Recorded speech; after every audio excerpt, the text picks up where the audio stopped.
Wewe ukitaka kunjua nyumba sababa ni mbaya, uliza mtu anaitwa Joseph. Joseph anaambia watu niliota. Wanaenda wanakaa chini, wanauliza ukijana tusipochunga atatutawala. So siku moja wakaona anawaletea chakula, anakuja kuangalia, wakasema muotanje wakasema tumuue. Kwanza wakamshika kitambo, waulize mnashindaje ndani ya shimo. So nyumba ya baba yao ndio imemrusha ama ni watu wengine? Hapa hakukuwa high cousins, ilikuwa ni brothers ndio wamemweka kwa shimo.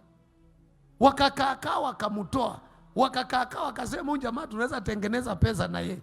Wakamuuza na wakasema tutaambia baba nini?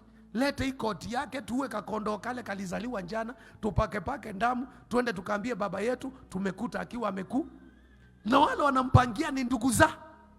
Can I ask you a question? Hii story wewe unaisomanga kama ni ya Joseph, au njui ni wewe unaandresiwa uchunge mabrother zako? Na ni wewe unaandresiwa uchunge nyumba ya baba yako? Pengine hao watu wanataka mashamba yako. Pengine hao watu wanataka, kuna competition. Ni nani atajenga ngorofa kwetu kwanza? Ni nani ataoa kwanza? Ni nani ataomoka wa kwanza? Katika hiyo competition nyota ya mtu inazikwa. Katika hiyo uandui kitu kinakutendekea. Haleluya.